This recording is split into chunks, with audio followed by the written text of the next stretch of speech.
Ketika Nabi Musa menempelkan ujung tongkatnya, seketika tongkat itu berubah menjadi seekor ular. Melihat hal tersebut, Firaun hanya tertawa meremehkan. Lantas dia menyuruh kedua penyihirnya untuk menunjukkan sihir seperti itu. Lalu mereka membaca mantra-mantra yang seketika tongkatnya bisa berubah juga jadi ular yang lebih besar. Kemudian ular-ular itu bersiap untuk adu mekanik. Namun ular milik Nabi Musa ternyata jauh lebih mematikan, yang dengan cepat membunuh salah satunya. Kejadian itu membuat Firaun mulai gelisah. Sekarang hanya tersisa satu kobra yang bersiap menyerang ular oranye itu. Tapi meskipun kecil, ular ini sangat lincah dan lagi-lagi berhasil membunuh lawannya. Setelah menunjukkan mukjizatnya, Nabi Musa memegang buntut ular itu yang seketika kembali berubah jadi tongkat. Saat penyihirnya mengatakan bahwa Tuhan Nabi Musa lebih kuat, Firaun malah menangkapnya. Manusia sombong ini tak mau mengakui Tuhan yang lain selain dirinya. Selanjutnya di hadapan Raja Firaun, Nabi Musa meminta dengan tegas agar bangsanya dibebaskan dari perbudakan.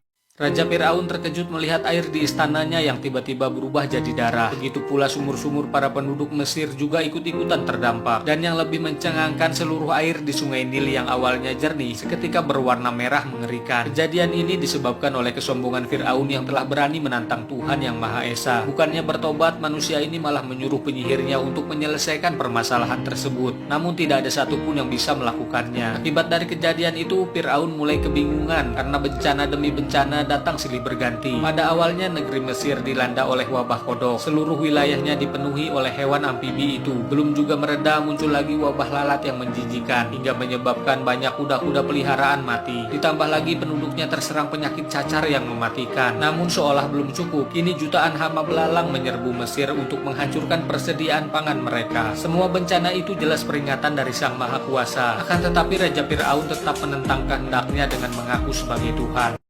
Nabi Musa memimpin kaumnya untuk melarikan diri dari kejaran Firaun dan pasukannya yang kejam. Tibalah mereka di tepi Laut Merah dan malah terjebak karena gak ada jalan lagi. Dalam situasi terdesak itu, Nabi Musa berdoa untuk meminta petunjuk dari Tuhan. Tak lama dia pun mendapat perintah untuk mengangkat tongkatnya ke arah laut. Tiba-tiba keajaiban terjadi. Semua orang pun terkejut melihat laut yang terbelah, menciptakan sebuah jalan kering di tengah-tengahnya. Inilah mukjizat yang diberikan Sang Maha Kuasa kepada Nabi Musa. Meski begitu, Raja Firaun yang sombong tetap tak mengakui adanya Tuhan selain dirinya. Dengan cepat sang Nabi mengajak kaumnya untuk melintasi jalur yang kedua sisinya terdapat tembok air laut yang menjulang tinggi. Firaun yang tak ingin menyerah nekat mengejar mereka melewati jalan tersebut. Akan tetapi ketika Nabi Musa dan kaumnya telah sampai duluan di seberang, disitulah dia kembali mengangkat tongkatnya. Atas perintah Tuhan, secara perlahan air laut itu mulai menyatu kembali, sehingga menenggelamkan Firaun dan seluruh bala tentaranya.